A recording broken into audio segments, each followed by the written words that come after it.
Hi everyone. I'm thrilled you've joined me today, and before we jump into this gripping and heartbreaking story, please hit that subscribe button on the channel and give this video a like.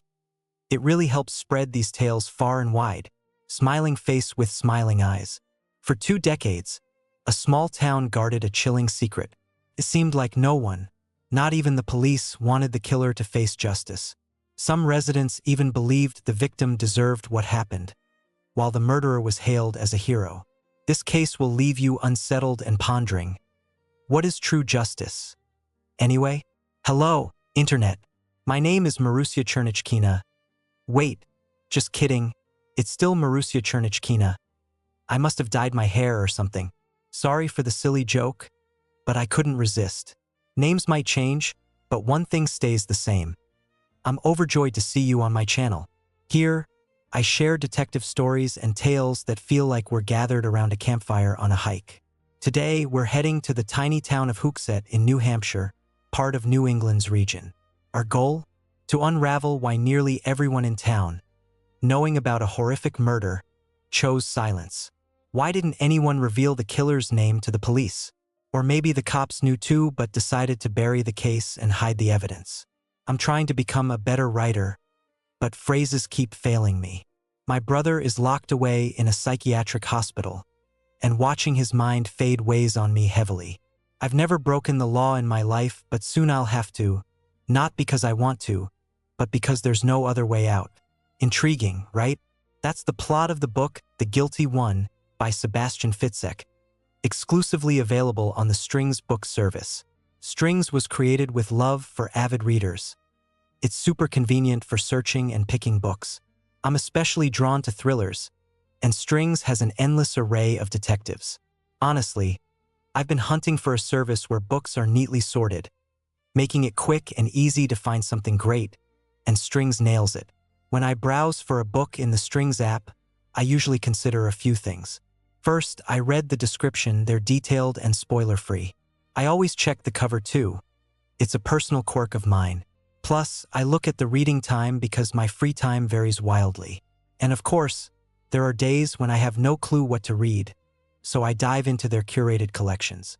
They're unique and offbeat, like Strong and Independent, stories about women cracking the toughest crimes, or Slavic myths and fantasy, inspired by misty swamps and midsummer bonfires. Another fave is World After, about post-apocalypse worlds, epidemics, and survivors. Strings even has its own publishing line in the originals section.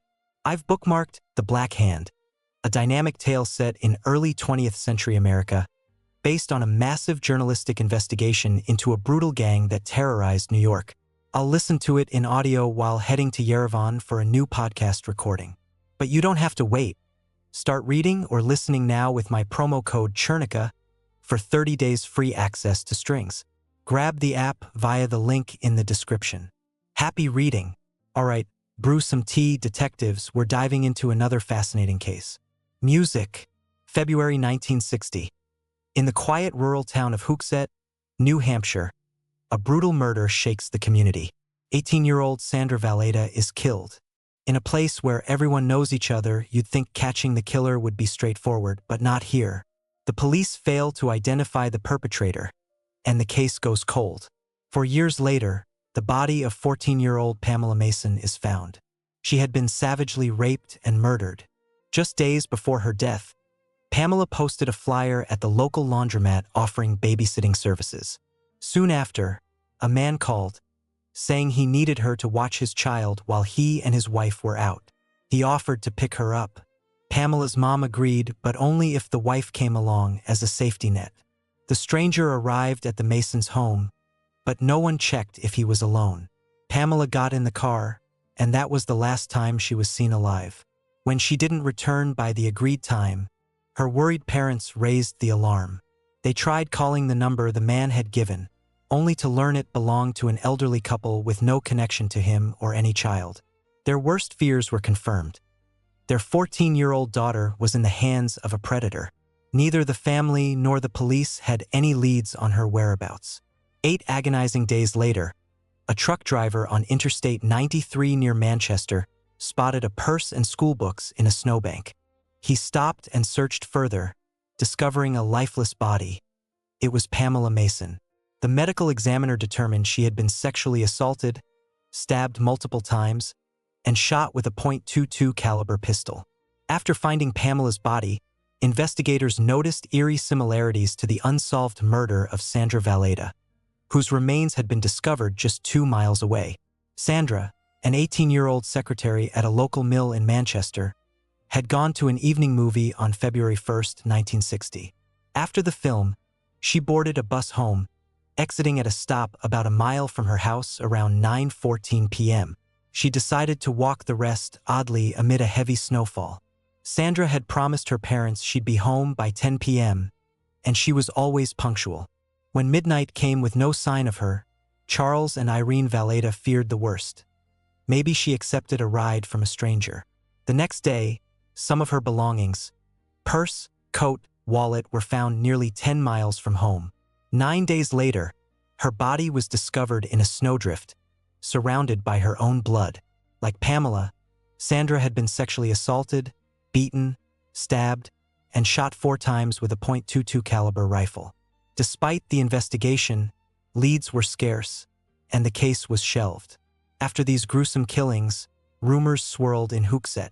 Everyone wondered who was responsible. But even if locals knew or suspected, they stayed silent. Except for 2 women. Days after Pamela's body was found, a 54-year-old Rhea Packett received a call from an anonymous woman. Some sources say she was French. The caller claimed there was evidence against the killer of both girls in the pig barn on her farm. Rhea rushed to the police station, insisting she had crucial info. But the authorities dismissed her coldly, refusing to investigate or even visit the farm. On February 3rd to 10th, days after the last murder, 13-year-old Danny Packett, Rhea's son, woke up and went downstairs for breakfast. By then, his father's siblings had left for work and school. Danny was supposed to go to the dentist with his mom, but she hadn't woken him.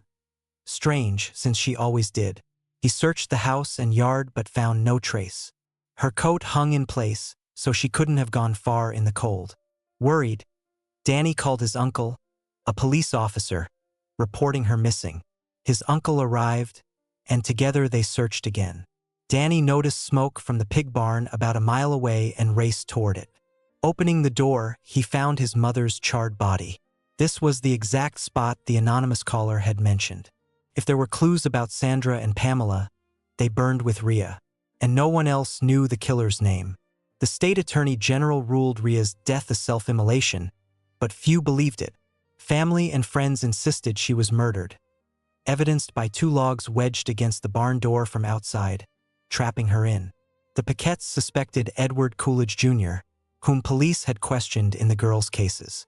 During Pamela's interrogation, Edward claimed his car was stuck in a snowdrift far from the crime scene, but he kept changing his story. Police found weapons in his car, including a .22 caliber Mossberg rifle matching the murder weapon. He admitted knowing Sandra, as she was his sister-in-law's best friend. Yet, he was convicted only for Pamela's murder. Charges for Sandra were dropped due to insufficient evidence.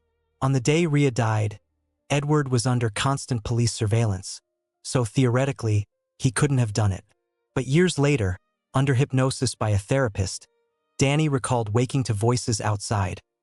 Rhea arguing with Coolidge. "I woke up and went downstairs. I heard voices. He was yelling at Mom. I remember. I went back to my room. I was scared.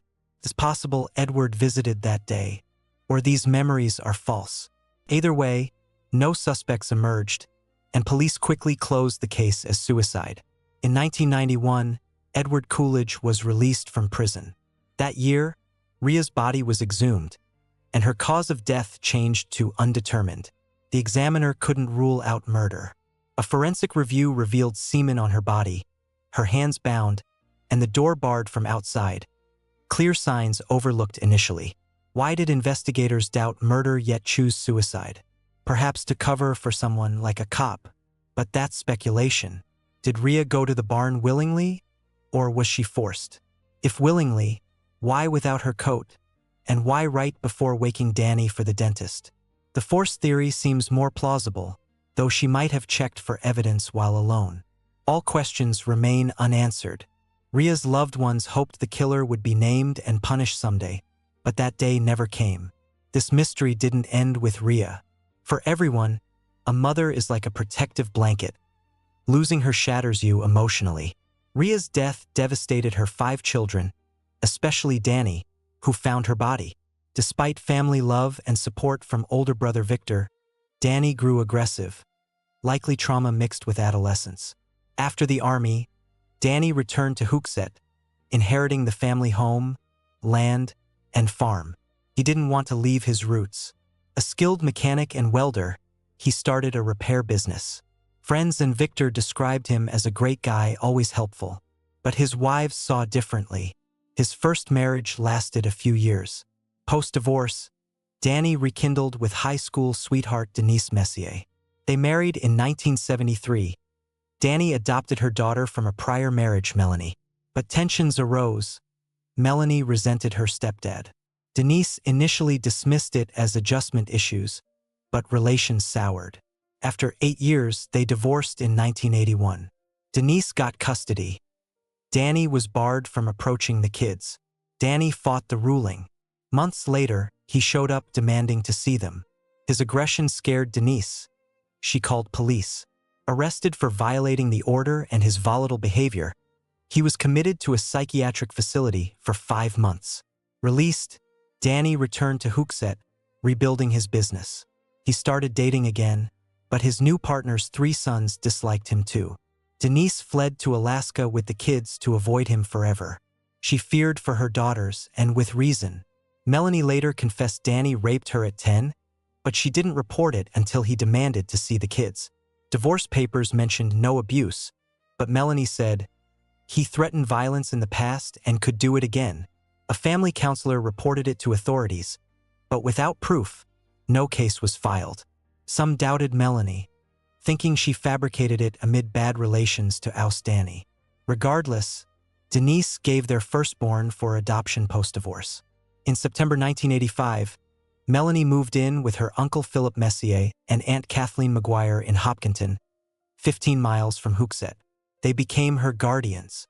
Denise was fine but nomadic, dragging kids city to city, disruptive for school-age Melanie. Eventually, the Messiers took her in permanently. The Messiers were successful. Denise believed Melanie would thrive there. But bonds strained, they struggled to connect. Melanie joined Hopkinton High's soccer team. Morning of November 9, 1985, 35-year-old Danny Packett welded a tractor part in his barn, with 2 friends repairing a car nearby. A routine start that became his last. A shot rang out unheard over noise. Friends saw Danny collapse, assuming electrocution. Rushing over, they saw chest blood. They called 911. Medics declared him dead on arrival. He died instantly. Police theorized a stray hunter's bullet, as hunting season opened that day. But the distance from hunting areas was too great. Experts said the shot came from about a mile away, over 1.5 kilometers. Only a skilled marksman could hit the heart precisely. State police took over. No bullet found initially. It passed through his back and out his chest. Days later, a phone repairman spotted the casing snagged in wires. Beyond that, only tire tracks and footprints nearby. No more clues, no suspects. Danny's family and friends were stunned, convinced the same killer who got Ria silenced him. Perhaps Danny knew about Sandra and Pamela's murders. Victor feared. Who's next? Police doubted connections between Ria and Danny's deaths. Despite family pleas, the case stalled. But in 2003, anonymous letters to the Packetts named Melanie as involved in Danny's murder. They urged reopening the case. Attorney General Kelly Ayotte reopened it. Investigator Bill Shackford reviewed files, intrigued by Melanie's 1985 interview. The letters mentioned a name she knew well. By 2004, Melanie, a married mother of 5 in Evanston, Wyoming, sat in an interrogation room. For the first time, she told the truth. She knew Danny's killer and why she stayed silent. She was there with the shooter. The killer? Her high school boyfriend, Eric Windhurst. Flashback to 1985. Melanie, 15, started at Hopkinton High amid a custody battle. Philip and Kathleen sought guardianship. Danny was notified and planned to contest it. Melanie dreaded seeing him. Days after the notice, she confided in Eric. Danny raped her at 10. Eric, 17, was shocked. He recalled his sister confessing their father abused her. Rage built. How could protectors become monsters? Knowing neither father would face justice, Eric vowed revenge on Danny to protect Melanie. They met on the soccer team. Melanie fell hard. They built trust. During a heart-to-heart, she revealed the abuse. Eric's fury ignited. November 9th, Melanie and Eric drove from Hopkinton to Hooksett. She directed him to Danny's. They parked hidden. Eric muddied plates. From the back seat, he grabbed his dad's Ruger .77 rifle. An experienced deer hunter, he knew his aim. Eric crouched behind trees watching three men work. Unsure who was Danny, Melanie pointed to the one welding, back turned. Eric aimed, fired into his back. They fled. Later, they fabricated an alibi, a hockey game in Concord. They told police that. Eric confessed to family and friends, had to, since he used his dad's gun. Melanie told her guardians. Kathleen, an ambitious homicide prosecutor, now Supreme Court judge, may have used influence. Questions linger. No one reported it. School rumors spread, but loyalty held. The secret stayed buried. Who sent the letters 6 years later? Unknown. Perhaps a friend with a guilty conscience, or even Melanie/Eric themselves. In 1985, Eric's name surfaced in interrogations, but police dismissed it. He graduated in '87, listing hobbies like deer hunting and snowboarding. He and Melanie dated briefly post-graduation, but he moved to Phoenix for motorcycle repair training. In '92, Eric returned to Hopkinton, married a classmate, short-lived. No more relationships. Back to 2004. Melanie's husband said the 20-year secret burdened her emotionally and physically. She said it'd be easier to end her life than go through this. She cooperated over a year, visiting New Hampshire, recording calls to Eric urging confession. But Melanie claimed, no pleas for murder, no help. She waited in the car, heard the shot, unsure of Eric's intent. She denied pointing Danny out. Eric arrested December 14, 2005 at 38. He pleaded not guilty. News spread. Many in Hooksett supported him, offering housing pretrial. They loved Eric, saw Danny's temper as justification. Eric said the murder derailed his life. He wasn't proud. Trial? August 28, 2006. He pleaded guilty to second-degree murder, sticking to his story. Melanie testified against him, denying instigation or assistance. The judge disbelieved her, obvious why Eric needed her guidance. Their post-murder dating suggested mutual plan. Melanie sentenced to 3 to 6 years for hindering, reduced to 15 months. Prosecution recommended early release for cooperation. Denied. Facing the Packetts. I'm truly sorry for the loss. I didn't ask him to kill. He did bad things but didn't deserve death. Skepticism abounded. Packett smiled as she was handcuffed. One snapped a photo. Bye, Melanie. No goodbye to her kids before Goffstown Women's Prison. Eric got 15 to 36 years, eligible for parole. Apologizing tearfully. If I could undo it, I would. Danny's in my thoughts every day. Defense argued Melanie manipulated him. Sought house arrest. Packett opposed. Prosecutor. Premeditated execution of a stranger. Judge. Jury. Executioner. A petition called Eric a hero. Anyone would do the same for a raped friend. Over 200 signed. We may never know exact details. Conflicting testimonies. Eric sought reduced sentence in 2016. Denied. Paroled October 2020. Released December. Melanie freed March 2008. Back home, her past hindered jobs. She even considered prostitution. She rebuilt in New Hampshire, now in Lebanon's IT department. The Packetts' questions linger. Justice served? Was Danny a child rapist deserving death? Or false accusations from a messy divorce? Police possibly stalled Ria's investigation. Why? Ex-cop David Lord said detectives suspected murder but were ordered to drop it. Whose cover-up? The Packetts endured pain. Ria's murder, likely for knowing the girl's killer. Danny's, living in fear unimaginable. The system failed them. Reopened after 20 years, but new Ria info muddied things. Victor defended Danny fiercely, but trauma shattered them all. Trust in justice?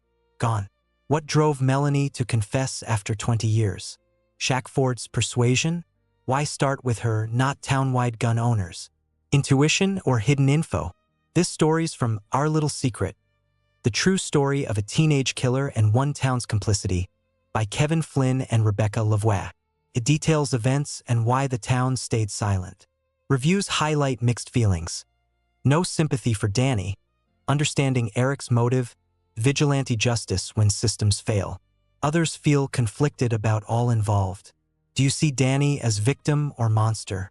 Melanie/Eric as criminals or avengers? What is justice? Share thoughts, I'm curious. No system verdict here. Ponder it. This case haunts. Thanks for watching. Follow my socials for more. Links below. Check my merch, hoodies, mugs, socks, passport covers. Love you all. Hugs and kisses.